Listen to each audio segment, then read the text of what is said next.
It's a deep dive. Yeah, but focused on, how to actually achieve that natural flow in English, real fluency, Yeah. not just textbook stuff. Exactly. It's less about drilling grammar rules and more about, well, experiencing the language. The source material we looked at describes it as a, quote, long, relaxing, and very useful conversation.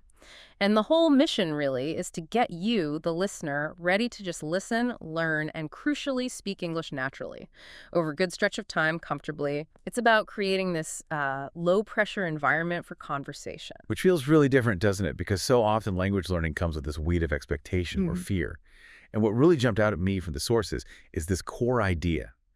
You genuinely don't need to worry. Don't worry about mistakes. Don't worry about your accent. Don't even worry about how fast or slow you're speaking. Right, and that's huge. It really is. It tackles that self-consciousness head on, the kind that can just freeze you up, Absolutely. And there's a solid psychological reason behind that. When you take away that pressure, that fear of being judged or making a mistake, well, it frees up so much mental energy. Linguists talk about the affective filter, right? That emotional barrier. This approach basically lowers it dramatically so you can actually absorb and, importantly, produce the language more effectively. Okay. The source puts it simply. The only important thing is that you practice, listen, repeat, and enjoy the journey. Which sounds lovely, but it's also really practical. It taps into that desire we all have for progress, for those aha moments. Yeah. But without the usual overwhelm or performance anxiety, it's about building confidence from the inside out. So let's actually do what the source suggests for getting started. It invites you, the listener, to kind of settle in. So maybe take a deep breath with us now. Seriously, just inhale and exhale. And maybe grab a cup of tea or coffee or just some water. Whatever makes you feel comfortable. Find a good spot to sit. Or, hey, even lie down if you want. The point is making this your time. It seems simple, but setting the stage like this is actually really important. It helps create that feeling the source emphasizes. Your time, your space to practice English without any pressure. Right. And the source also promises the speaker will talk clearly and slowly so you can understand every word. That deliberate pacing combined with you feeling relaxed physically, it just primes your brain for taking things in. And be receptive. Exactly. You're open and ready to engage, not just passively hear sounds. It lays the groundwork.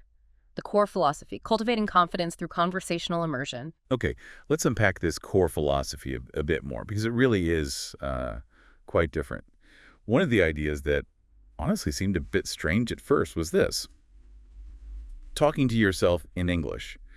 The source says it's actually one of the best ways to learn a language, which, might sound a little quirky. It might. But when you dig into why, it makes perfect sense from a language acquisition perspective. Think about it. Talking to yourself, it completely removes the anxiety of external judgment. Because no one's listening. Exactly. There's no audience, no fear of making a fool of yourself. It's the ultimate safe space for practice. You're essentially rehearsing internally, building what you might call mental fluency. Mental fluency, I like that. Yeah, you're letting your brain form thoughts, string sentences together in English without that immediate pressure to perform for someone else. It's like building up an internal English muscle, strengthening those neural pathways for spontaneous speaking. So it's a practical strategy, even if it feels a bit odd initially. Totally practical. Yeah. Especially for solo learners. It bridges that gap between understanding lots of English and actually being able to speak it confidently. It's like practicing output without needing someone else there. Okay. And linked to that, there's a big emphasis on repetition in the source material. It often prompts you, repeat after me whenever you like, or just listen and absorb the words. Now, is this just like rote memorization, parrot fashion repeating? Not really, no. It's more nuanced than that. It's a combination of active repetition and passive absorption. And that mix is how we actually make vocabulary and sentence structures stick, make them feel natural. Right. Not just crammed in. Exactly. It's not about memorizing lists. It's closer to how we naturally acquire language. Think about principles like spaced repetition, seeing things again over time, or retrieval practice, actively pulling the information out yourself. When you hear a phrase, maybe repeat it out loud if you feel up to it, or even just really listen to it. You're strengthening those connections in your brain. It makes the language more automatic, more accessible when you actually need it in a real conversation. So it becomes part of your natural thought process. That's the goal. Moving from thinking about the rule to just saying the thing, Yeah. from intellectual knowledge to like intuitive use. And then there's the next step, which is really interesting. It moves from listening and reading internally to something more active. The source says, sometimes I will ask you questions that you can answer out loud, even if you're alone, which feels like a key transition. It absolutely is. And it addresses a really common hurdle. Lots of people can understand English pretty well. Yeah, passive understanding. Right. But producing it, speaking spontaneously, that's often the sticking point. By prompting you to answer out loud, even to yourself, it forces a shift. From passive to active. Exactly. You're simulating a conversation. Your brain has to retrieve the language, formulate a response, kind of under a gentle time pressure. It trains that immediate response capability, improves your processing speed in English. It's actively bridging that gap between understanding and speaking. It builds real confidence in using the language spontaneously. So you're not just recalling facts, you're using them in a simulated interaction. Precisely. It turns theory into a kind of practice, even without a partner. 2. Personal foundations. Introducing self, routine, and daily life. Okay, so let's get into the practical stuff. Where does this journey begin in the source material? It starts very logically with self-introductions. Foundational skill, right? Absolutely. Can't really connect without it. And the method is clear. I'll go first, and then you can follow. It provides a model. The example is an English teacher, a content creator, someone who likes helping people learn. And their hobbies are listed simply. Reading books, watching movies, music, long walks in nature. Very relatable stuff. And looking closely at that example is really useful for any learner. It shows how you can give a decent introduction using simple, clear language. No need for fancy words or complex sentences. Right, just basic verbs and nouns. English teacher, reading books. Exactly. It demonstrates that clarity and directness are key. You can convey a lot with simple structures. It builds that foundation with high-frequency, useful language you can use straight away. Function over complexity. And then, importantly, it turns it over to you, the listener. The prompt is direct. Now it's your turn. Say your name out loud. Then, great. Now tell me about yourself. What do you like to do in your free time? Asking specific questions. And crucially, the instruction that follows is core to the whole philosophy. Don't worry about grammar or pronunciation. Just try to express yourself. Letting go of perfectionism. Completely. It shifts the focus onto communication itself, not linguistic accuracy, especially at the start. And it even gives you sentence patterns to adapt, like, my name is your name. I like hobby 1 and hobby 2. Templates. Yeah, simple templates you can customize immediately. It provides examples. My name is Alex. I like reading books and watching movies. In my free time, I like to cook. It shows how basic sentences can carry real personal information. It's about getting started, building momentum. And I noticed the source gives immediate positive feedback, like, excellent, you're doing a great job. Followed by, remember, the more you speak, the more confident you will become. Which feels like a deliberate encouragement loop. It is. It taps into basic learning psychology. Yeah. That little win, managing to say something simple in English, it's motivating. Right. It makes you want to try again. Exactly. It creates a positive feedback cycle. You speak a bit, feel a bit more confidence. You speak a bit more, gain more fluency, feel even more confident. A virtuous cycle. Precisely. Each small success fuels the next one. It builds that internal sense of, hey, I can actually do this. Early wins are vital. Okay, so after introductions, the deep dive moves on to daily routines. The rhythm of life. Again, the teacher models at first, very detailed. Waking up at 7.0, brush teeth, wash face, drink warm water. The small details are good. Yeah. Then breakfast, eggs, toast, tea, work at 9.00 teaching, making videos, lunch at 1.000, maybe rice, vegetables, chicken, a short rest, evening, walk or exercise. Dinner at 8.0, relaxing with a book or movie, bed at 10:30, it covers the whole day. It paints a full picture. And what's clever is how it immediately pivots to your routine. It asks you directly, what time do you wake up? What do you eat for breakfast? When do you start work or studies? Making it personal again. Right. It's not just listening comprehension. It's immediate personalized application. And the flexibility offered is key. If you want, you can repeat my sentences and just change the details to match your life. So use the structure, but swap the specifics. Exactly. If the teacher says, I wake up at 7 and you wake up at 6:00, so you just slot your time in. I wake up at 6:00. It's an adaptable framework, super efficient for practicing common structures with your own information. And the source even gives a listener example, showing how that customization works. I wake up at 6:30. I brush my teeth and take a shower. For breakfast, I eat bread and butter with coffee. I start work at 8. and so on. Yeah, seeing that concrete example makes it clearer. And the value of practicing this daily routine stuff is huge. You're constantly exposed to high-frequency actions.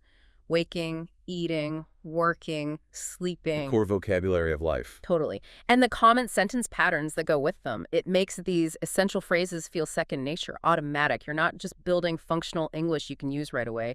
You're embedding the grammar almost subconsciously. You internalize the rhythm of how these things are typically said. Exactly. So talking about your day feels fluid, not like you're constructing every sentence from scratch. 3. Navigating practical scenarios. Role plays for real-world readiness. Okay, moving beyond personal descriptions, the source gets really practical with role plays, bridging that gap between practice and, the real world. Yeah, role plays are great for that. Applying the knowledge. First up, the basics. First meetings, simple greetings. It lays out a little script. Hello, how are you? I'm fine, thank you. And you? Nice to meet you. What is your name? Standard stuff. Yeah. My name is Mia. Where are you from? I am from Canada. How about you? Where do you live? And then a little description. I live in a small town near the mountains. What's good about that is it's not just isolated phrases. It's a complete mini conversation. It flows. Right. It shows the natural back and forth. Greeting, well-being check, names, origin, even a little descriptive detail. Having that framework helps you internalize the social script for introductions in English. It's immediately usable. Then a super common scenario. Yeah. Ordering food and drink. Cafe, restaurant, that sort of thing. Right. And interestingly, sometimes the source puts you, the listener, in the role of the waiter. Well, that's clever. Yeah. So the customer says, "Good afternoon. Can I see the menu, please?" And you, as the waiter, respond, "Yes, here is the menu." That forces active listening, doesn't it? You have to understand the request and respond appropriately. Exactly. It's not just about asking for what you want. And then it gives you the essential ordering phrases. I would like a cup of coffee and a piece of chocolate cake, please. Followed by the server's part. Sure. Would you like anything else? Polite refusal. No, thank you. That's all. And closing. Okay, your order will be ready in a few minutes. Standard interaction. And it throws in extra phrases, too, for variety. Can I have a glass of water, please? I want a bowl of soup. Could I have some French fries? Really practical stuff. High-frequency phrases you'll genuinely use. Plus, it reinforces polite forms like, I would like, or could I have. And the source explicitly says these little role-play conversations help you practice the kind of English you might use every day. Which is the whole point, isn't it? Practical application. You're not just learning words, you're learning how to do things in English, how to navigate common social situations. Yeah. It prepares you to step into those scenarios confidently. Next role-play takes us shopping. Asking about things, trying them on, paying. The example dialogue is in a clothing store. Excuse me, how much is this shirt? $20. Can I try it on? Yes, the fitting room is over there. Simple directions. It fits well. I'll take it. Decision made. Great. Would you like to pay by cash or card? I'll pay by card, thank you. Covers the whole interaction. Yeah, it's neat. And the source provides extra phrases for asking prices, which is useful, beyond just, how much is this? Yeah, you get variations like, what's the price of this bag? Or how much do these shoes cost? Gives you options. Right. And then it adds slightly more advanced, but very practical questions, like asking about sales or discounts. Is this on sale? Do you have any discounts? Even, can you give me a discount? Right. Which shows progression from basic questions to, well, maybe a little negotiation. Builds confidence for those real-world interactions. Yeah, definitely. And covers common responses about fitting rooms and payment. And the last big scenario here is asking for and giving directions. Classic situation when you're somewhere new. The setup is simple. You're lost. Excuse me, can you tell me where the bus station is? Polite inquiry. And the answer is clear and concise. Sure, go straight, then turn left. It's next to the bank. Simple instructions. Followed by, thank you very much. Essential politeness. And why are these simple direction phrases so important? Because they're fundamental for navigating space using language. The source gives a good list. Go straight, turn left, turn right. Basic commands. Yeah. And then prepositions of place. It's near the park, it's next to the bank, it's opposite the school, behind the restaurant, in front of the cinema. Those prepositions can be tricky. They can. So practicing them in this context is really helpful. It builds confidence for both asking and giving directions. It empowers you to move around independently. Helps you guide a taxi or help someone else who's lost. 4. Expanding descriptive powers, painting pictures with words. Okay, shifting focus a bit now. The deep dive really encourages you to develop your descriptive skills. Painting pictures with words. It starts with a really immediate prompt. Look around you right now. What do you see? Ah, connecting language to the immediate environment. Very effective. Yeah, it forces you to observe and translate instantly. And the examples given are simple but concrete. I see a table, a chair, a laptop, and a cup of tea. There's also a window and some books on the shelf. Basic objects. Exactly. As the source says, it's a good way to build your vocabulary and practice speaking without needing to make long sentences. You're just naming things, describing basic spatial relationships. It strengthens that direct link between the English word and the physical thing. Describing your immediate reality. Right here, right now. You could easily extend that too, adding colors or textures. I see a wooden table. My chair feels soft. Then it moves on to action verbs. The doing words, the engines of sentences, really. Less common ones. Eat, drink, go, watch, read, listen, like cook, study, sleep. All high-frequency core verbs. And it shows them in context. I eat breakfast at 7:00, I drink tea every morning, I go to work at 9, and so on, covering daily actions. Practicing these verbs in full sentences is absolutely fundamental for fluency. These are the actions that make up our lives. And by learning them in context, you're also picking up the prepositions, time expressions, and nouns that naturally go with them. Like eat breakfast at 7:00, listen to music, go to work. Precisely. You're building the grammatical structures around the verbs. It makes sentence formation feel more natural, more intuitive. It's knowing how to use the word, not just knowing the word itself. That's the key difference, yeah. Moving towards automatic usage. Now here's a topic that's brilliant for everyday interaction. Talking about the weather. Ah, the universal icebreaker. Exactly. The source highlights this. One of the easiest and most common topics. People love to talk about the weather, especially when they don't know what else to talk about. It's polite and friendly. It absolutely is, a social lubricant.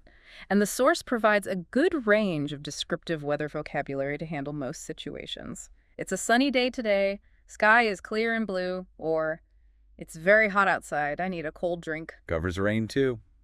It's raining a lot. Don't forget your umbrella. Clouds. It's cloudy and cool. Might rain soon. Cold and snow. It's very cold today, wearing my warm jacket. It's snowing, streets are covered. Gives you lots to work with. You can describe pretty much any day with that list. Yeah. And you can speculate too. I hope it stays nice, or complain, this rain is never going to stop. And it even includes a sample weather conversation, showing it in action. Hello, how are you today? Good. It's a beautiful day, isn't it? Using a tag question there. Nice touch. Yes, it is. The sun is shining and the sky is clear.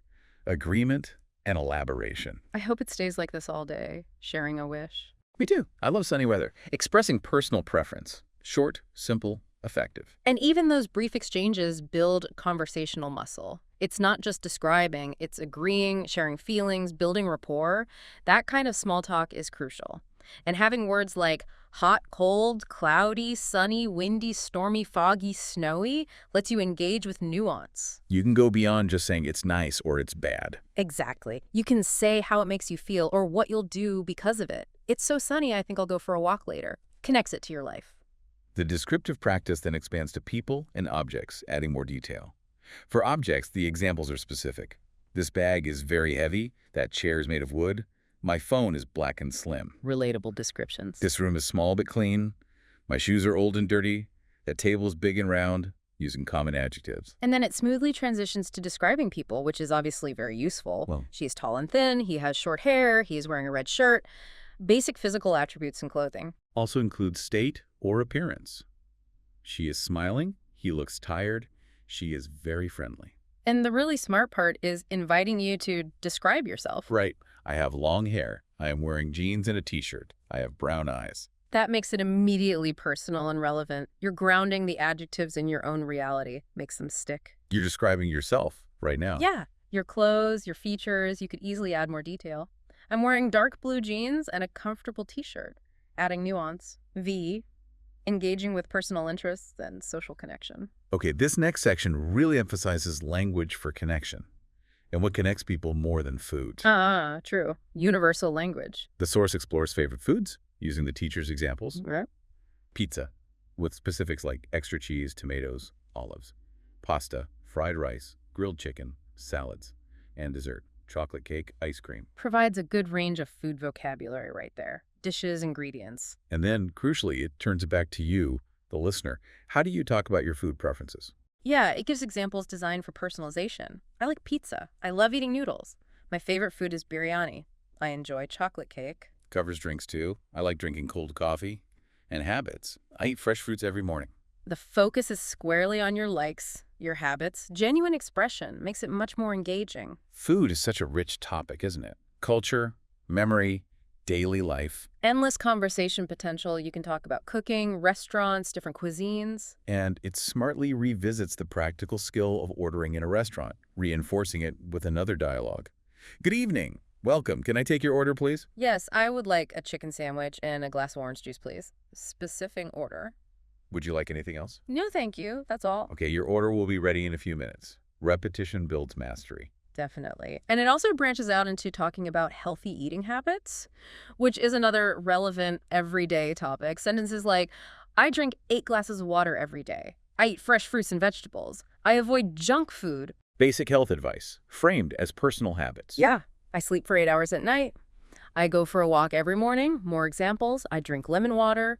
I eat an apple every day. I go jogging. Allows you to talk about lifestyle choices, wellness goals, moves beyond just taste preferences. Exactly. Holistic wellness. You could discuss recipes, managing stress, fitness routines. Okay, beyond food, let's talk hobbies. What we do for fun in our free time. The source defines it simply. Yeah. Activities we like to do in our free time. Straightforward. The teacher's examples. Reading, music, movies, walks, cooking, trying new dishes, relatable stuff. And again, listener examples cover a broad spectrum. I like reading novels. I enjoy playing cricket. I love listening to songs. I go swimming on weekends. I like cooking new dishes. I watch movies in the evening. Caters to different interests. But what's really valuable is the structured conversation that follows. It shows how to go beyond just stating your hobby. Ah, the follow-up questions. Right. What are your hobbies? Then responding to the answer, oh, that's interesting. How often do you do it? I do it every weekend. That sounds fun. I also enjoy reading books. It shows how to ask clarifying questions, share related interests. Turn small talk into actual connection. Exactly. You can talk about why you enjoy it, skills you're learning. I'm trying to learn guitar. It's fun but hard. Adds personality. From hobbies, we naturally move to family, another foundational topic. The teacher's example is straightforward. Small family, 4 people, parents, younger brother, self. Gives their professions. Father's a doctor, mother's a teacher, brother's a student. Mentions spending time together. Clear and simple. But families vary hugely, right? Of course. So the source smartly provides options for the listener, acknowledging different structures. You might have a big family, or 2 brothers and 1 sister. Maybe your father is a businessman, or mother is a housewife. It mentions joint families with grandparents, too. Shows the language is adaptable. Exactly. And the guided questions are gentle and polite. How many people are there in your family? What does your father do? Do you have any brothers or sisters? A natural way to inquire without being too nosy. Right. You can then talk about traditions, shared characteristics, family gatherings. Now getting a bit deeper, feelings and emotions. Expressing our inner world. The source provides that core emotional vocabulary. Happy, sad, angry, excited, nervous, tired, bored, hungry, thirsty. The fundamentals. And immediately puts them into simple sentences. I am happy today. I feel sad. I'm very excited. Using I am or I feel. Connects the word to the self-expression structure. Also covers physical states linked to emotion need.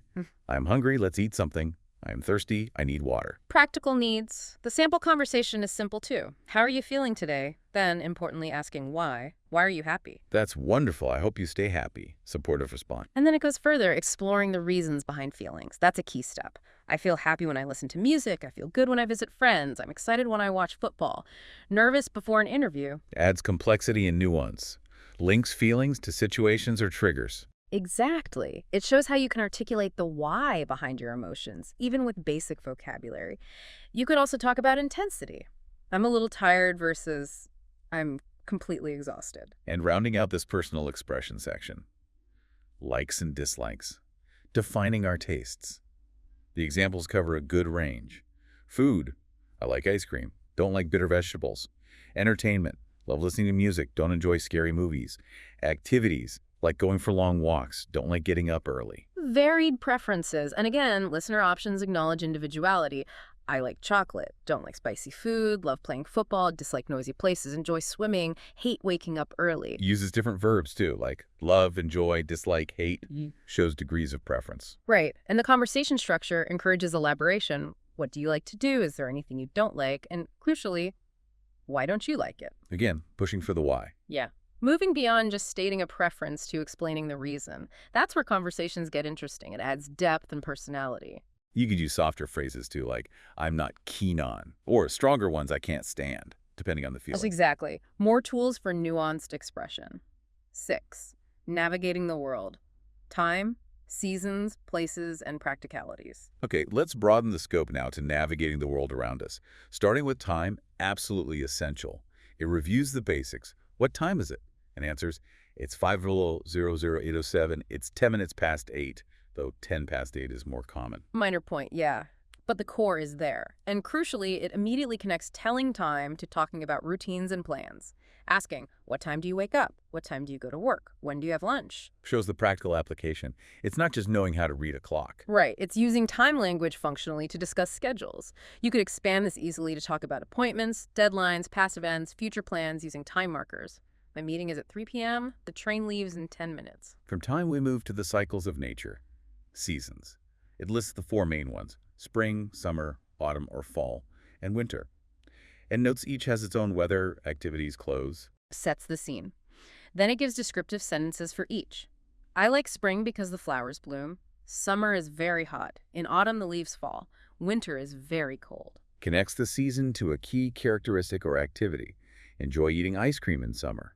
Wear warm clothes in winter. And the conversation prompts make it personal. Which season do you like the most? Why do you like it? What activities do you do then? Encourages you to relate the language to your own experiences and feelings about the seasons. You can talk about seasonal holidays, food, the feeling of the air, the changing light, as a nice descriptive layer to conversations. Then, navigating our communities, public places, where we go in daily life. Lists common spots, parks, libraries, bus stops, restaurants, malls. Everyday locations. And pairs them with typical actions. I go to the park, I read books in the library, I wait for the bus, I eat lunch, I shop. Builds vocabulary for errands and leisure. And the conversation focuses on frequency and preference. Do you go to the park? How often do you visit the library? Do you eat at restaurants often? Helps you talk about your habits and how you interact with your local environment. You could describe why you like a place, too. The library is so quiet and peaceful. Or compare places. I prefer the local market to the big mall. Travel is next always a great topic. Exploring new places. The teacher shares preferences, beaches, sand, waves, and mountains, forests, fresh air, views, feeling relaxed. Sets a personal tone. Then it offers ways for you to talk about your travels. Examples. I went to the beach last summer. I visited my grandparents in the village. I went to another city for a wedding, using the past tense. Covers different types of trips and transport. Travel by train, stayed in a hotel. And the conversation asks about preferences. Where do you like to travel? Past experiences, when did you last travel? And future hopes. I hope you get to travel again soon. But then it goes further into planning travel. This is really useful. Definitely. Key phrases for planning. I am planning a trip. I will travel by. I will stay in. I will go sightseeing. I want to visit. I want to try new food. Covers intentions and desires. And the accompanying dialogue walks you through a planning conversation. Where are you planning to go? How will you travel? When will you leave? Where will you stay? It covers the whole process, destination to logistics. A complete toolkit for talking about future trips. Okay, shifting to people again. Jobs and professions. Understanding roles, common conversation topic. List jobs with simple descriptions. Doctor, treats sick. Teacher, teaches students. Driver, drives vehicles. Farmer, grows crops. Businessman, runs business. Chef cooks food, engineer builds things, police officer keeps cities safe. Basic roles. And then it moves to personal connection, aspirations, and job satisfaction. Right. Expressing future goals. I want to be a doctor, teacher, pilot. And talking about current work. What do you do? Do you like your job? What do you like most about it? Connects the vocabulary to personal experience, feelings about work, daily tasks, challenges, enjoyment. Much richer than just stating a job title. Shopping comes up again, but expanded. Acknowledging different habits. The teacher's example includes weekend shopping, buying specific things, groceries, clothes, books, visiting supermarkets, but also shopping online, and enjoying comparing prices. Reflects modern habits. And listener options are varied. I love shopping. I go shopping on Sundays. I buy fruits from the market. I shop for clothes during sales. Enjoy shopping for gifts. And the conversation explores preferences. Where do you go shopping? What do you usually buy? And the big one, do you like online shopping? With options for, yes, I do, or no, I prefer visiting the market. Covers different styles and the online-offline choice. Allows discussion about convenience versus experience. Holidays and festivals, celebrating special times, sharing culture. Teacher's favorite is New Year's Day. Family, friends, dinner, countdown, resolutions. Personal example. Then it broadens out to mention diverse festivals. Christmas, Eid, Diwali, New Year, Halloween. Acknowledges variety. And crucially, links them to activities. Mm-hmm. Decorating gifts, new clothes, visiting relatives, special food, lighting lamps, fireworks, staying up late, resolutions, costumes, specific vocabulary for celebrations. Really useful. And the conversation guides you. Which festival do you enjoy the most? How do you celebrate it? With friends or family? Prompts personal sharing about traditions and joy. Basic time organization. Days of the week, month of the year, lists them.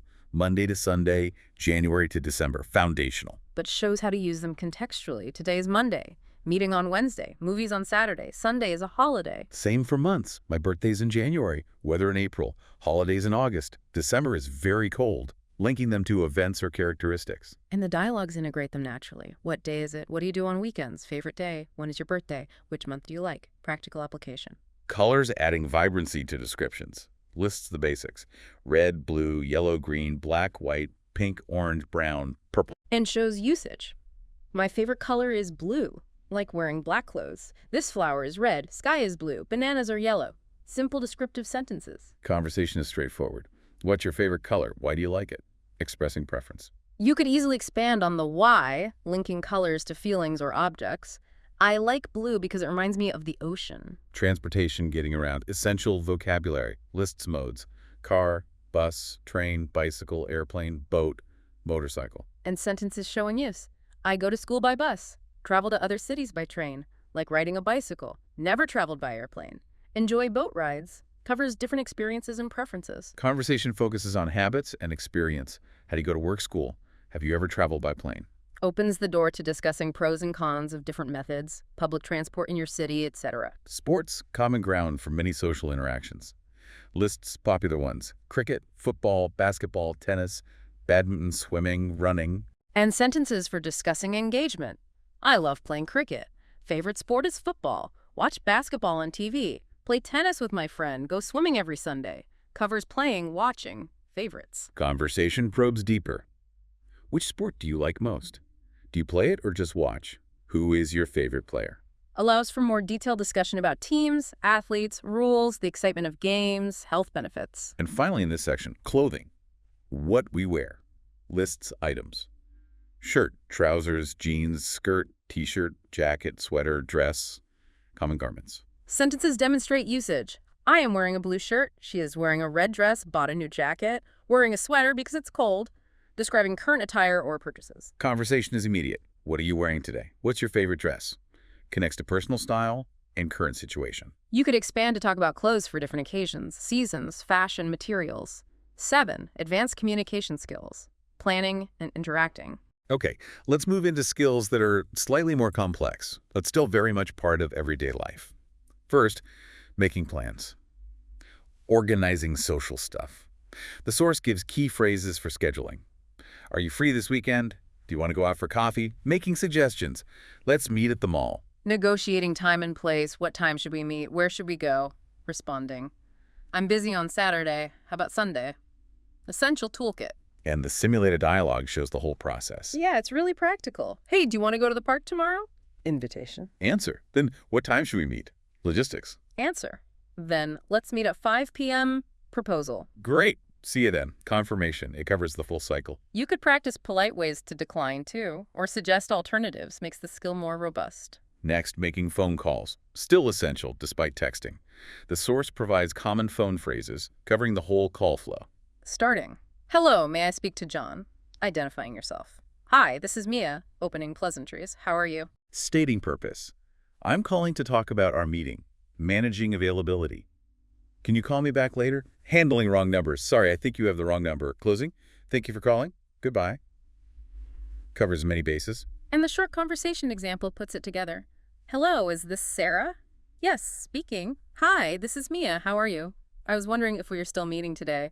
Checking plans. Yes, at 6 p.m. Confirmation. Great. See you then. Bye.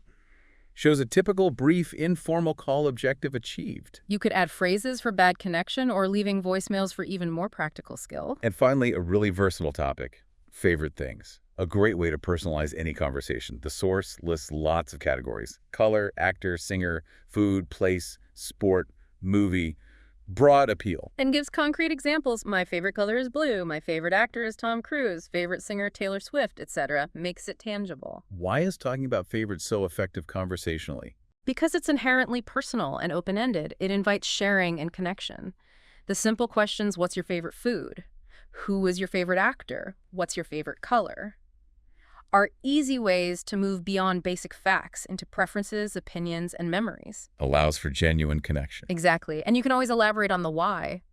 My favorite place is the beach because I find the sound of the waves so relaxing. That explanation adds depth and personality, makes the conversation stick. Outro. Wow. Okay, that was quite a journey through conversational English, wasn't it? We've really covered a huge amount of ground today in this deep dive. From those first steps of saying hello and talking about your day, through navigating everyday situations like ordering coffee or asking for directions, all the way to sharing feelings, hobbies, planning trips, talking about work, even just your favorite color. This source material really maps out a methodical path to building conversational confidence across so many common topics. It really does. And if you look at the big picture, this whole approach, it kind of demystifies language learning, I think. It breaks down this complex skill into these manageable, enjoyable, and crucially repeatable exercises. Yeah, the repeatability seems key. Totally. It demonstrates that consistent practice, especially in that low-pressure, relaxed way, really is the path to natural fluency. And remember that core message from the source. Practice makes perfect. Keep repeating these sentences and you will get better every day. It's not just memorizing. Not at all. It's about internalizing, developing that comfort, that confidence so you can use the language spontaneously, making it part of your natural way of thinking and speaking. So as you continue on your own journey with English fluency, here's maybe a final thought to take away from our deep dive today. Something to chew on. Think about how many small moments in your everyday life could actually become mini practice sessions. Your own personal, no-pressure English moments. Yeah. What common activity, maybe thinking about your shopping list, describing the weather to yourself, even just narrating what you're doing as you cook dinner? What dishes we actually like to cook? Oh, yeah, that's a good one. Do we have a garden? Whether Americans can easily understand other English accents, that's interesting. What book we've enjoyed recently. And even how kids learn to spell in school, so it really is an extension of this chat. And here's, like, the really key point. This bonus conversation, it's not going up on YouTube publicly. Not anywhere else. Nope. It's exclusive, only for people who download the worksheet. So to get it, you just click the link in the description, below this video or wherever you're listening. Pop in your name and email. And boom, the PDF worksheet lands right in your inbox. And inside that PDF, there's a link. That's what unlocks the bonus conversation, just for you. It's just a way to kind of keep exploring these interesting questions, right? And get even more insight into daily life and learning. Exactly. Keep the conversation going. Totally. And like a little bonus on top of the bonus. Oh, yeah. Once you sign up for this free PDF, you're set. You don't need to sign up ever again for my free PDF worksheets. Well, that's handy. Yeah. I'll just automatically send you the worksheet for every new deep dive, every new lesson I put out, straight to your email every week. Sign up once, get them week after week. Yep. It's just a simple way to keep getting those extra resources. It's really my gift to you for being part of this community. So it's designed to help you keep learning, keep engaging, beyond just this main discussion. Absolutely. So get ready. We have a lot to unpack from your questions. Okay. Let's start with one that might seem a bit mundane on the surface anyway, but it actually reveals quite a bit about daily logistics planning. Okay, let's unpack this. So our first question, it comes from Sergey. He's one of our Fearless Fluency Club students. Ah, great. Hi, Sergey. Sergey asks, how often do you go to the grocery store and how do you get there? Public transportation or just a car? Thanks in advance, Sergey. Thanks, Sergey. That's actually a great place to start. It kind of anchors us in the practical, the reality of everyday life. How often do we find ourselves pushing that cart down the aisle? I would say looking at our typical week, Mm-hmm. probably maybe twice. Twice a week, yeah. That sounds about right. Though it's not always like rigidly scheduled. No, no. We usually have one big shop, right? Right, the big one. That's like the strategic mission. Exactly. The big shop, usually once a week. Yeah. It's where we go in with a list, kind of knowing roughly what meals we're planning. Trying to plan, yeah. Trying to plan. Mm. And we buy, the bulk of the groceries. Staples, meat, frozen stuff, maybe produce that lasts a bit longer, that kind of thing. And then there's the inevitable, the little shop. The little shop. Yeah. That's the emergency run. You always forget something crucial on the big trip. Always. Or you realize you needed something specific that, oops, wasn't at the main store. Or you just run out of milk. Mm-hmm. Or bread midweek. Happens all the time. So that second trip, it's usually smaller, faster, Yeah. often totally unplanned. Yeah, that's the oops, we need milk, or oh no, the bananas are all gone trip. Exactly. And thinking about who does which trip, you mentioned you don't hit the big grocery stores quite as often anymore. Well, yeah, because my main workplace now is pretty far from those like bigger grocery store hubs. Right. So I'm kind of geographically distanced from the grocery store action, you could say. And I am much closer to the action, especially the action involving taking a toddler into the grocery store. Oh, boy. That is a whole different kind of action movie, let me tell you. The toddler in the cart saga. Yeah. Navigating those narrow aisles with a small person who wants to grab literally everything. It's an experience. It definitely adds a layer of complexity to that little shop, no question. So, okay, that's frequency, basic strategy. What about getting there? Sergey asked about public transport versus a car. Right. Now, technically, we live relatively close to a grocery store. I mean, distance-wise, we could probably walk there. We could walk there, but walking back with like several bags of groceries. Oh, forget it. That would be torture. Maybe one bag, okay. But a week's worth? Nope. Thank you. And that really shows a common thing in a lot of the U.S., right? Like, cities might be getting more walkable, but the infrastructure, it's often just not set up for carrying a bunch of groceries on foot for, any real distance. And biking. That's another option in theory. In theory, it's probably close enough to bike, maybe, 30 minutes each way? Something like that. I've thought about it. It's kind of on my someday bucket list, But again, the infrastructure thing is a huge hurdle. Huge. You'd be sharing the road with cars going pretty fast sometimes, and dedicated bike lanes. They're not always there, or they just end randomly. So that 5-minute drive suddenly becomes, an hour-plus round trip by bike before you even step inside the store. Exactly. And that's not even counting trying to haul groceries back on a bike. You need special bags, maybe a trailer. Adds cost, complexity. And then there's the kids factor. You can't just easily strap young kids onto a bike for a grocery run. No. So if you want a bike, you have to find a specific time when the other parent is home to watch the kids. Which, with our schedules, finding that dedicated chunk of time, it's a big investment. An hour just for transit plus shopping. So, despite maybe wanting to be more active or more eco-friendly, this sheer convenience, the logistical necessity, Yeah. especially with young kids and buying in bulk. Driving just wins out, almost always. Yeah. It's a 5-minute car ride versus like an hour-plus bike mission or a completely impossible walk. It really shows how those small daily tasks get dictated by convenience, time, the way things are built around us. Yeah. Location, lifestyle, they often override other preferences just for pure efficiency. Totally. Oh. Now, speaking of where we shop, we mostly go to a store called Trader Joe's. Ah, yes. Trader Joe's. I know I talk about it a lot, but it's really a place that has, I don't know. They have absolutely mastered the art of the grocery store experience. That's what it is. They really have. If you're ever visiting the U.S., honestly, I'd say just pop into a Trader Joe's, even just to buy a few snacks. It's worth checking out. Why? What's special? The people who work there are just consistently so nice. It's not like typical U.S. customer service, is it? It feels very intentional. Yes. Uh-huh. Totally intentional. If you actually want to have a spontaneous, genuinely pleasant chat with a stranger working there, Trader Joe's is your spot. They'll ask you things, right? Like, Oh, yeah. Oh, how's your day going? Doing anything fun this afternoon? Hey, have you ever tried this before? Oh, where are you from? They actually engage with you. and like you said, that's not by accident. It's baked into their marketing, their whole strategy. And you know what? It works. Clearly. It totally works. I always leave feeling just a little bit better. They've got these, good vibes. Everyone wears Hawaiian shirts. It's part of the whole charm. It's fascinating as a business model, isn't it? They're not just selling you bananas and pasta. They're selling a feeling, a little micro-community interaction. Yeah. And that's so different from just the purely transactional feel you get in a lot of other stores. It kind of turns a chore into something slightly enjoyable. It's a smart way to stand out, build loyalty. Mm, Shows how even in the most routine stuff, there's room for, human connection and a deliberately created atmosphere.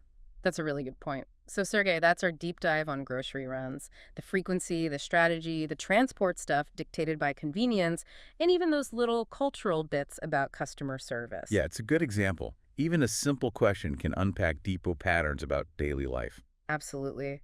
And that kind of leads us to a question that's maybe less about logistics and more about the overwhelming reality of modern life itself. Right. We're shifting gears a bit here, moving from a fairly light question to a much more serious one. Indeed. This next one, it came in different forms from several listeners, actually. Carmen, Masako, Don Grimm, and Tracy. Right. They all ask variations on that theme of how do you possibly do it all? Yeah. And they listed things they see, kids, running the business, managing the house, food, maybe the chickens got mentioned somewhere. Just this really long list of, well, busyness. It is a lot. Tracy specifically said, Vanessa, you are so busy. I believe your daily life is quite hectic. You must care for 3 children, film lessons, prepare lesson plans, among other things. I am just curious if you have time for yourself. Wow. Yeah. Dongram asked, do you often do overtime? You run your business. I think it must be inevitable. Mm-hmm. Masako wanted to know, you have numerous roles and responsibilities. What's your highest priority? Oh, gosh. And Carmen asked, how many times a week can you carve out spare time for yourself? Thanks a lot, dear teacher. Ah. So the core here, it's really about managing all that complexity, right? Juggling all these demanding roles and just trying to keep your sanity. Yeah. How do you do so many things without just completely collapsing? It's a question so many people wrestle with. It really is. And the simple answer, maybe a bit blunt, but We don't do it all. that's it. That's the absolute key principle, isn't it? You cannot, and honestly, you probably shouldn't try to do everything. No way. You have to make choices, often really hard choices. Yeah. You have to pick and choose a lot of things. It demands this kind of radical prioritization. Yeah. For me personally, that's meant consciously cutting out hobbies I used to enjoy. Things that were fun, but, didn't directly contribute to the family or my core responsibilities right now in this phase of life. Like video games. Exactly. Used to love them. But I've got pretty much a 0 video game policy now. Wow. Not because they're bad, but they're a huge time sink, and they just don't line up with our current priorities. It means being, like you said before, a lot more selfless right now. Especially with 3 young kids. Which, yes, makes life undeniably hectic. Hectic is the word. It truly is. And a massive part of managing that hecticness, like you pointed out, is having a strong partnership. Absolutely crucial. Having that good relationship, good communication. Mm-hmm. It lets you share the load. Now, in the past, my role was different. I wasn't working a, traditional job outside the home. Right, you handle a huge amount of the child care, the household stuff. And I was working for your business, too, essentially. Yeah, which took a massive load off me at that time. You were arguably busier with the business side back then. Yeah, the burden kind of shifts, doesn't it? And then we went through this very conscious transition phase. We did. We restructured our lives, our finances, our work setups. So that I could take a job outside the home, and you could actually reduce your direct workload by, importantly, hiring more people to support the business. Which highlights another key principle. Building a support system. Learning to delegate. Oh, absolutely essential. A business like Speak English with Vanessa, or really any complex project, any household, it doesn't run because one person does everything perfectly. No way. It runs because there's a team. Exactly. You have to depend on other people, and that's not always obvious from the outside, is it? No. When you, the listener, see the final product, maybe it's a finished lesson or this deep dive or even just, a homemade dinner on the table every night. Right. You don't see all the layers of support behind it. It's like the invisible infrastructure. For instance, you hear this podcast. Hopefully the audio sounds smooth. Hopefully. But you don't see our editor, David, skillfully taking out, the lawnmower noise that started up earlier. Oh, If yeah. I had to do that myself, trying to edit audio precisely with 3 kids running around, the quality would suffer, or it just wouldn't get done. It wouldn't be possible. And it's smart to recognize you're not the best at everything. I'm certainly not. Me neither. Knowing where other people have skills, like Kevin editing videos, Elsa handling emails, Amber helping with lessons, that's crucial. Delegation isn't just about pushing tasks off. No, it's about leveraging skills, using the right person for the right job. Exactly. And this whole behind-the-scenes idea, it applies to home life, too. Like you said, the appearance of homemade dinners every night. Yeah. That's the polished result. Right. The reality behind that, it's significant planning, organization, effort. Like me making dinner today at, what, 1 p.m.? Yeah, all that chopping, the prepping, just planning out what it would be when it needed to happen. That's the work that makes the final product seem easy. It takes foresight, organization, but man, it smooths things out so much in the evening when things are usually craziest. So, okay, summing up those core strategies. Radical prioritization, saying no to stuff. Yep. Building a strong partnership and support system, delegation, teamwork, and just significant behind-the-scenes organization. Right. Then on a more personal level, there's that mindset tip you try to apply, Yeah. though you admit it's not always easy. Not always successful. Take it with a grain of salt. But yeah, it's trying to cultivate mindful presence. Trying to be 100% in whatever you're doing at that moment. Yeah. Like when I'm gardening with the kids, I try really hard not to be thinking about the next YouTube video I need to film. And when you're in the office brainstorming, try not to worry about what's for dinner. Exactly. I consciously try to just focus on the task right in front of me. And this is especially important when I'm with my children. The goal isn't just about ticking off boxes or being productive. It's about being present with them. Yes, because multitasking, it's usually less efficient anyway. Oh yeah, studies show that. Yeah, You end up doing 5 things poorly instead of 1 thing well, and feeling stressed. totally. So I try my best to just, sit in the sandbox and be in the sandbox. And Mark? Or play a game and just play the game without constantly checking my email or letting my mind race ahead to the next thing on the giant to-do list. That's a practice, though, not Cool. perfection. Oh, absolutely a practice. I don't do it perfectly, but it's kind of my goal. Yeah. And that practice of focusing, bringing your attention fully to one thing, it really is a powerful tool against feeling scattered and, well, hectic. Yeah, when your brain feels like it's juggling 500 things, of course you feel overwhelmed. Right. So it's about noticing those moments, even the small ones, when you do have a chance to just be calm. Maybe you're going for a walk or planting something, reading a story. And consciously choosing to embrace that moment instead of letting your mind drag you back into the task cycle. Yeah. Just embrace it. Be there. Now, there's one final really crucial piece we need to mention here, which is the space and flexibility required to actually do some of these things. Oh, absolutely. We are very fortunate. We have a career structure that allows for a degree of flexibility that, frankly, many people just don't have. It's a privilege. Let's be clear about that. Definitely a privilege. So many people work traditional 9-to-5 jobs, maybe with mandatory overtime, in really rigid structures. They don't have the option to just shift their workday to make dinner at 1 p.m. Or coordinate schedules easily for a workout across the street. Or delegate professional tasks in the same way. Our situation, while it's still demanding, it is structured so we can build our own schedules, at least to some extent. And that flexibility is a massive advantage in managing everything. It really is. And it's interesting to see this whole trend being discussed more widely now, right? The desire for more flexible work, working from home, moving away from that old school presenteeism. Yeah, I'm really curious to see how that evolves. There seems to be a definite push, especially from the younger generation coming into the workforce. They seem less willing to just accept that traditional corporate grind, Yeah. They prioritize flexibility, work-life balance more. It creates this really interesting tension, doesn't it, between the old models and these new expectations. There's going to be a lot of give and take as society figures out how to make it work. For sure, it's definitely a complex issue. And as this question from Carmen, Masako, Dongrim, and Tracy shows, it's something on a lot of people's minds. It's a can of worms, like you said, but a really important one to dive into. Yeah, definitely worth spending some time on. And that need for balance, which came up explicitly in one of those questions, leads us really nicely into the next topic. That's right. This one's from Eleonora. She asked, do you do yoga? But then she added the crucial part, in order to balance yourself. Connecting activity directly to self-care and balance. Thanks, Eleanor. Yeah, thank you, Eleonora. So first part of the question, do you do yoga? No.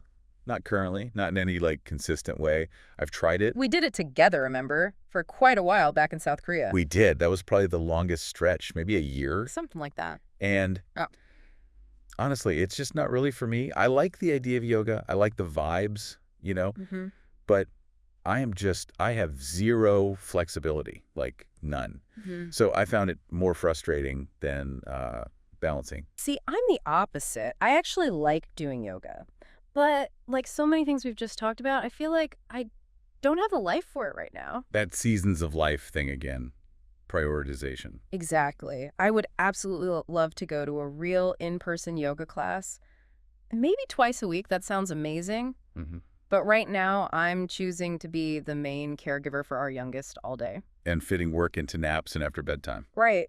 And we could hire help. We have the financial means to get a nanny or put her in daycare part-time so I could go to a class. But that adds another whole layer of coordination, scheduling, organizing. To an already pretty complex life. Yeah. So my current choice is just to lean into the season, prioritize the caregiving, work when I can, and find other ways to build balance. So the yoga dream isn't dead, it's just deferred. Exactly. Deferred, not abandoned.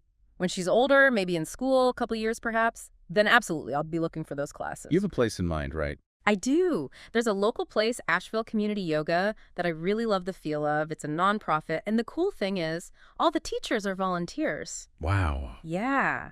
That just blows my mind. People giving their time and skill just out of generosity. It creates this really wonderful giving atmosphere. I'd love to be part of that community regularly someday. That really highlights the social side, the community aspect of exercise Yeah. and self-care. That can be just as important as the physical part. It really can. But okay, for right now, for exercise, we've actually kind of stumbled into what feels like the perfect setup for this particular season. Fortune has landed upon our laps, as they say. It really has, in the form of a neighbor. A neighbor, yeah. Our new neighbor happens to be a personal trainer, Lindsay. She's wonderful. Some of you in the Fearless Fluency Club might remember her. She joined us for a chat back in February. And she's got us pumping iron, lifting weights. She has. And the best part, she lives right across the street. That is key. Reducing that friction we talked about, making it easy. So easy. I go over to her house twice a week to lift weights, and you go separately twice a week. We have to stagger it because someone needs to be home with the kids. It's the handoff routine. You come home from work, I say bye, final, walk across the street. Next day, my turn. And lifting weights. Honestly, that's something I would never have started consistently on my own. I wouldn't know what to do, how to do it safely. So Lindsay provides the structure, the knowledge. And the accountability. It's pretty hard to skip your workout when your trainer lives literally across the street and can see your house. True. And it's social too, right? You get to chat with her, you like her as a person. Totally. And she knows your stuff. How to program workouts, how to do the moves right so you don't get hurt. It's just ideal because I just show up, she tells me what to do, she's made the plan. It's right there. The barrier to entry is incredibly low compared to, say, driving across town to a gym. Oh, massively lower. That convenience factor is just huge when you're trying to stick to a routine in a busy life. Minimizes the excuses. And lifting weights, it's obviously different from yoga, but it still offers huge benefits. Strength, bone density, metabolism. It's a different kind of intentional movement, right? Engaging your body, focusing it. Intentional movement. Yeah, that's a good way to put it. Connecting with your body, even if it's through lifting heavy things instead of stretching. Now, Eleanor's question specifically linked yoga to balance. And while lifting weights is maybe less focused on the mindfulness and breathing side. Like yoga often is. Right. The need for balance goes beyond just physical exercise, doesn't it? No, absolutely. Balance includes physical, sure, but also mental, emotional, even social well-being. Yoga often hits that mindfulness piece, which is huge for mental balance. And that is an area where we, and I think maybe a lot of Americans generally, kind of struggle. You think? Yeah, we're very, very go. Always moving, always doing, always feeling that pressure to be productive. There's just not much cultural emphasis on slowing down. No, the culture tends to reward constant activity, not stillness. Exactly. So while we're not doing formal yoga or meditating consistently every single day, we are actively trying our best to build in moments of mindfulness, moments of just slowing down. What does that look like practically? It could be super simple, like just noticing your breathing for 5 minutes, or just checking in, how am I feeling right now, physically, emotionally. So integrating those little moments of self-awareness into the day. Recognizing that balance isn't just about juggling tasks. It's also about managing your internal state. Yeah. And we've even tried to bring this to our kids. which is a whole other adventure. The stillness It's a practice. stillness practice. It's our noble experiment. Before bed, we try to sit on the couch, put on some quiet, meditative type music. Like light a candle? Light a candle, and everyone just sits quietly and stares into the flame for maybe 5 minutes, or until the song's done. The idea being to help everyone, especially the kids, calm down, transition towards sleep. That's the idea. It doesn't always work. Sometimes it dissolves into giggles or wiggles. Definitely doesn't work perfectly every time. But even for moments within that 5 minutes, I see them, and I feel myself taking deeper breaths, kind of releasing tension. Even if it's just for 30 seconds or a minute. Yeah. Practicing that ability to just be still and quiet, even briefly, feels valuable. And the kids seem to get it too, don't they? On some level. They do. When they actually manage the full 5 minutes, they are so proud of themselves, they'll announce it. We did it! 5 minutes! Like it's a major achievement. Because for them, it is hard, but they feel that sense of accomplishment. It shows even kids can recognize the difficulty and maybe the benefit of conscious calm. And this whole idea, teaching mindfulness, self-regulation, it's gaining ground, isn't it? Like in schools. Yeah, definitely. The alternative school you teach at does some of this, right? We do, yeah. Trying to incorporate it. I think it's getting more common, seeing yoga pop up in schools or teachers starting the day with just a few minutes of mindfulness exercises. And it makes sense. It helps the students focus, regulate their emotions, which certainly helps the teacher have a calmer, more centered classroom too. Absolutely. Better learning happens when kids feel regulated and present. Cognitive learning and emotional regulation are deeply linked. Totally. So, Eleanor, those are some of our ways of trying to find balance. Physical activity that fits this phase of life. Conscious efforts to build in mindfulness and stillness, even in small ways, for us and the kids. They're tools, right? Not perfect solutions, just Yeah. different tools in the toolbox to help navigate the hecticness and feel a bit more grounded. Exactly. And they really underline how balance isn't static, it's dynamic. You adapt to the season you're in, use the tools you have available to support your body and mind. Well said. All right. Switching gears just a little bit, but still talking about fitting things into a busy life. This next question is actually specifically for me. Oh boy. Okay. My turn to just listen. You get to just listen. This one comes from Camila, another student in the Fearless Fluency Club. Yeah. She asks, how do you fit learning French into your daily life? Thank you, Camila. That's a question so many language learners face, isn't it? The practical challenge. How do you stay consistent when life is demanding? It really is the core challenge. My approach, Camila, is kind of twofold. One, I try to be really realistic about what I can actually commit to right now. And two, I prioritize making it enjoyable. Realistic and enjoyable. Okay. So what I feel capable of doing consistently in this current season, and honestly what I most want to do, is actively speak the language with someone. So a very clear output-focused goal. Yes, that means right now I'm not focused on massively increasing my vocabulary using flashcards or something, or spending hours watching French movies. You're not a big movie person anyway, right? Not really in any language, but, watching movies is a great method for lots of people. Totally valid, just doesn't fit my priorities or capacity right now. What does fit is talking. So how do you make that happen? Structure it. I commit to one French lesson a week. Just one. It's about 30 minutes long. I pay a French teacher. She's a lovely woman from France, and we just talk on video chat. What do you talk about? Just life. She guides the conversation, mostly. She knows a bit about my life, our family, so she'll ask follow-up stuff like, oh, last week you mentioned you were doing X. How did that go? Sometimes we get into deeper things, philosophize a bit, whatever comes up naturally. So it's real organic communication. Exactly. And she's amazing, a wonderful conversationalist, asks great questions. And the crucial part, Camila, is just like working out with Lindsay across the street. You just have to show up. I just have to show up. I don't have to plan the lesson. I don't have to prepare anything specific. It dramatically lowers the friction. Yeah, that makes sense. The rest of my life feels like it's filled with planning, organizing, being responsible for other people. For those 30 minutes, my only job is to show up and speak French. And you're still learning in the process. Oh, definitely. I learn because she'll gently correct mistakes or suggest a better way to say something, maybe type new words in the chat. But the main goal isn't drilling grammar, it's the practice of speaking. Producing the language in a real interaction. Consistent output practice. That's key for fluency. Yes. For me right now, it's about maintaining the level I have.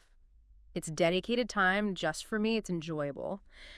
And it feels productive because I'm keeping the language alive, keeping it accessible for maybe when I have more time later for deeper study. I actually get excited for that 30 minutes of French chat each week. It's fun. And that really highlights a core principle in language learning, doesn't it?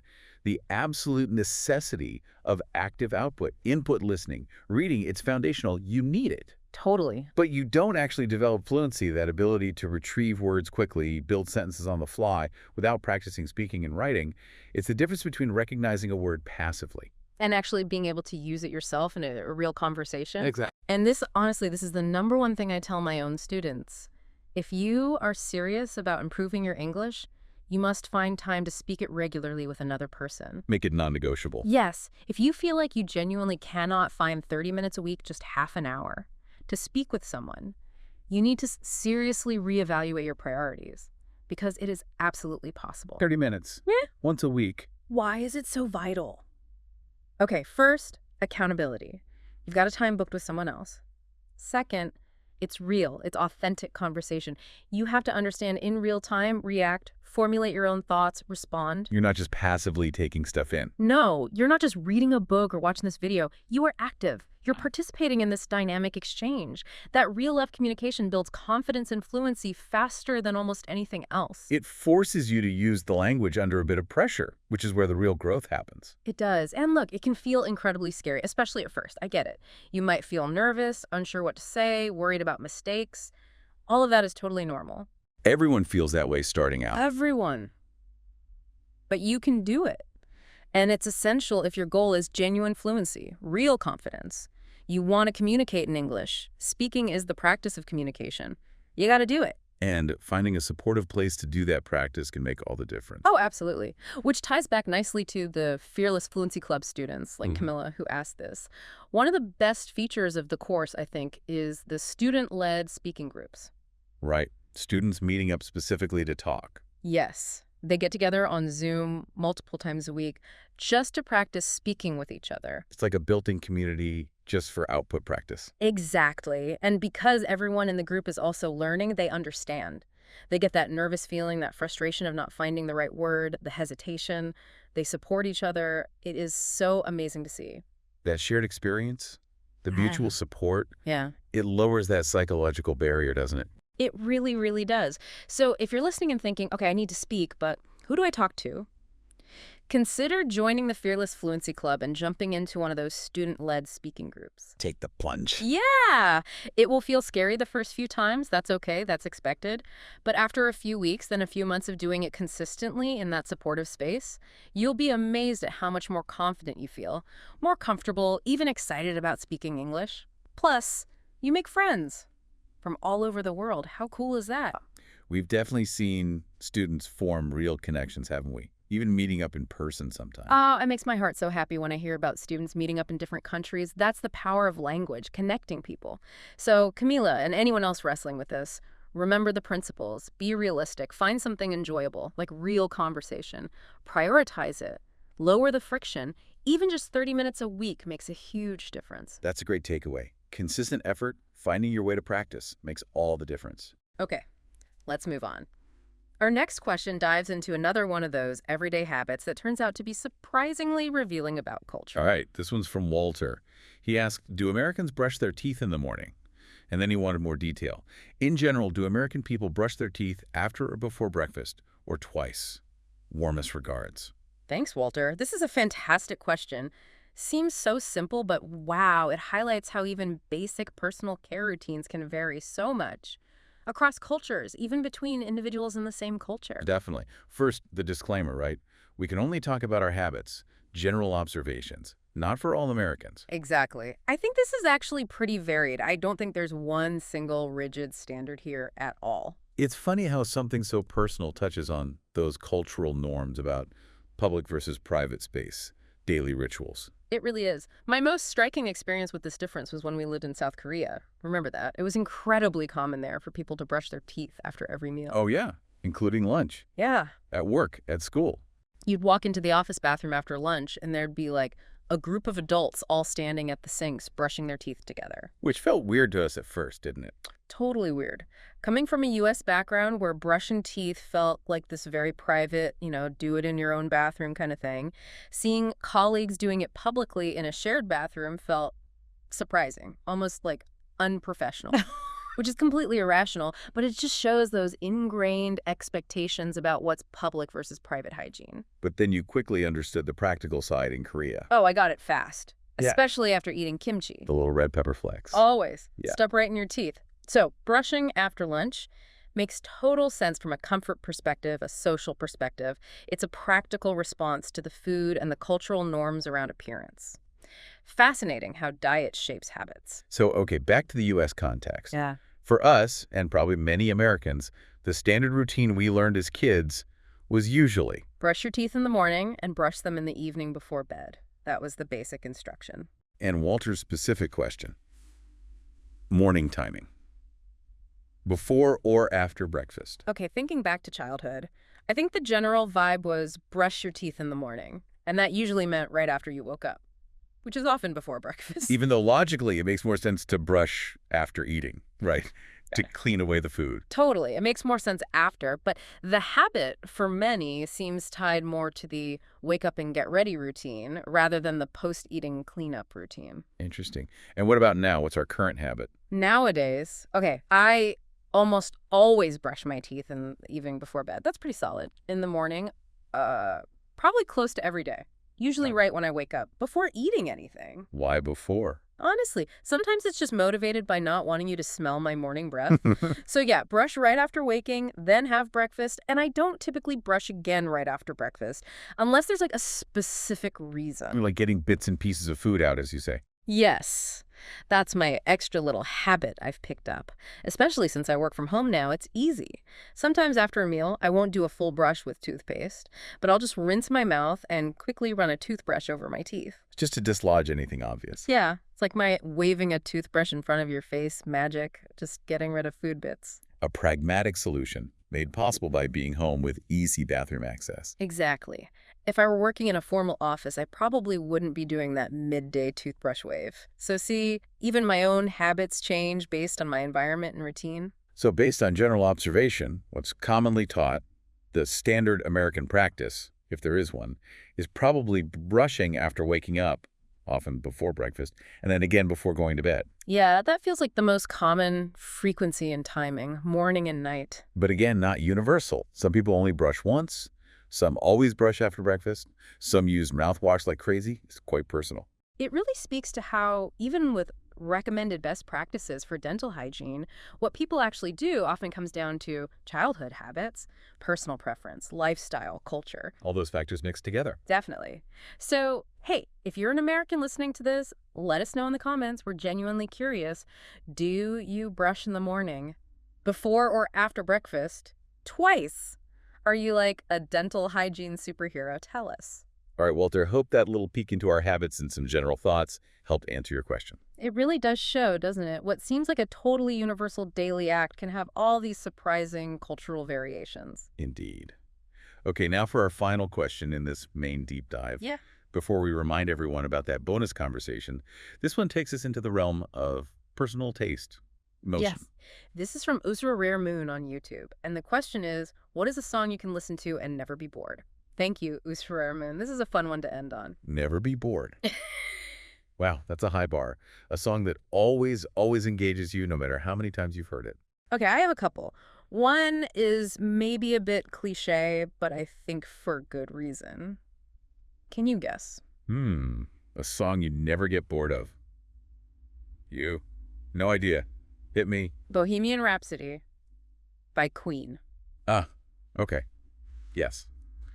I can see that. That makes sense. It is just, it's not the most exciting song, isn't it? It's not repetitive at all. It's got different movements, that whole opera section, the hard rock breakdown. The quiet beginning, the big soaring end. Yeah. You can sing along to different parts, you can air guitar, you can totally headbang during the rock bit. It is, like, by definition, never boring because it keeps changing. That's very true. I mean, I don't necessarily want to listen to it every single day. Oh, me neither. But when I do hear it, yeah, I'm never bored by it. It always grabs your attention. Exactly. It commands attention. Okay, my second pick is quite different, more of maybe a deeper cut. Okay. My favorite musical era generally is probably the 1970s, and I absolutely love the singer-songwriter Joni Mitchell. Ah, Joni Mitchell. She's moody. She is very, very moody, which I know is not for everyone. You find her music a little too. A little too moody for me, yeah. Sometimes it all kind of blends together, feels a bit samey. Yeah, you said that it all sounds kind of the same to you, which is totally okay. Music is so subjective, right? Person by person. Totally. But for me, her song Coyote, I never get tired of it. It's from her album Hajira. The instrumentation alone is just incredible.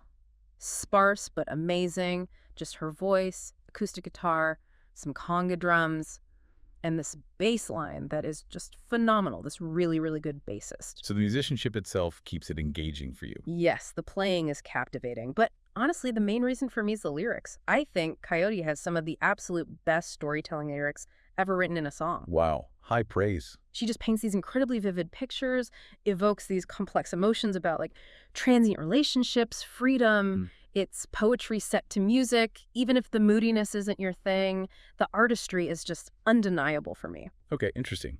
Two very different picks. Epic, rock opera, intricate, moody, singer-songwriter. They definitely are. What about you? You said you only picked one. Well, I narrowed it down to one that reliably always makes me feel excited no matter how many times I hear it.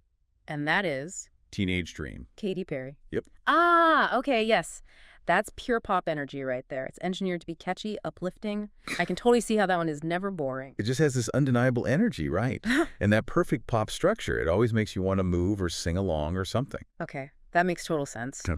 I was half expecting you to say a Simon and Garfunkel song, like, Sounds of Silence. Oh my gosh, no. Sounds of Silence might be the least exciting song ever created. Huh. It's beautiful, but yeah, certainly not one you'd call never boring. Another Simon and Garfunkel song is one I could listen to endlessly. Oh, which one? Cecilia. Cecilia, you're breaking my heart. Okay, now, the lyrics to Cecilia, objectively kind of ridiculous, right? Oh, completely ridiculous. Making love in the afternoon with Cecilia up in my bedroom. Then, I come back and watch my face. When I come back to bed, someone's taken my place. It's absurd, not exactly relatable deep poetry. No, it's just silly. Yeah. But despite the ridiculous words, the vibe of that song, the rhythm, it's so infectious. The melody, the hand claps, that foot-stomping energy. It's possible to be bored by it. Impossible. Every single time I hear it, I just get excited. So for that one, it's all about the feel, the rhythm, the pure musical energy. That overrides the weird lyric. Totally. It's just pure joy in musical form. I remember the other night, I was coming home after hanging out with some friends, and that song came on the radio right as I pulled into the driveway. Oh, yeah. And you know those songs where you just can't get out of the car yet. You have to sit there and finish it. The driveway songs, yes. Cecilia is totally a driveway song for me. I just sat there bopping along to see you breaking. I was so excited. It was great. Just hit perfectly. That connection between a song and a specific moment or just a feeling. It's powerful. It makes it more than just music. It's like an anchor for a good feeling or a memory. Exactly. So, okay, apparently for you it's Bohemian Rhapsody, Coyote, and... Oh, wait, did you have a third? I do have one more. Can I add one more? Go for it. This one is on the total other end of the spectrum. From Joni Mitchell, from Queen, even from Katy Perry and Simon and Garfunkel. Okay. If you want a song you can listen to and never be bored, but maybe you'll be a little bit scared, Scared. try Prison Song by System of a Down. System of a Down. Yeah. Okay. Definitely a different genre. Yeah. Metal, hard rock. Oh, yeah. It will absolutely blow you away. And, I mean, maybe literally blow you away. You might actually be scared. Okay. Noted. It's incredibly fast. It's super intense, politically charged, just relentless energy from the first second to the last. It demands your attention completely. If you listen, turn it up really loud. You have no idea what's coming, and it is definitely not boring. A recommendation that comes with a warning label. It does. So Uzra, Rare Moon, those are our picks. Bohemian Rhapsody, Coyote, Prison Song for me. Teenage Dream and Cecilia for you. It really shows how personal music taste is, doesn't it? Mm-hmm. And how different things make a song endlessly engaging for different people.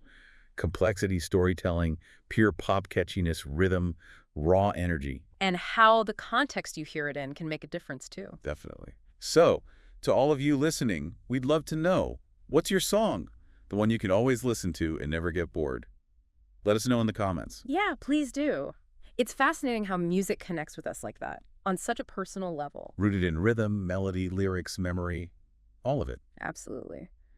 Well, that wraps up the questions for this main deep dive. Thank you so much for joining me for this conversation, kind of exploring all these different topics that came from listener questions. You're very welcome. It's been really interesting to unpack the details behind these everyday habits and life strategies. And to everyone who sent in a question, Sergey, Carmen, Mixako, Dongrim, Tracy, Eleonora, Camila, Walter, and Isra Raremoon, thank you. Your curiosity is what makes these deep dives happen. Yeah, your questions are the source material we get to dig into.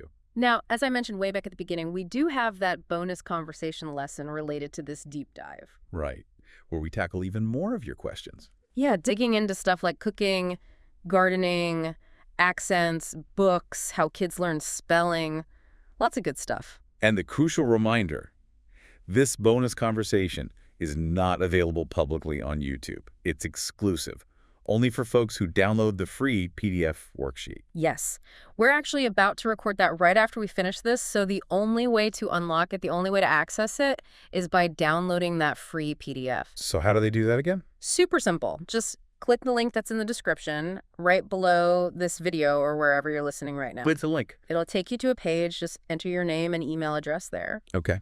And then the PDF worksheet gets sent straight to your email inbox. And inside that PDF? Inside the PDF, you'll find the special link to view that bonus conversation lesson, unlocked just for you. It's that simple. Click the link, pop in your details, get the PDF, click the link in the PDF. Got it. Got it. And plus, remember that cool feature. Once you sign up for this PDF, you never need to sign up for my weekly worksheets again. Oh, right, the automatic delivery.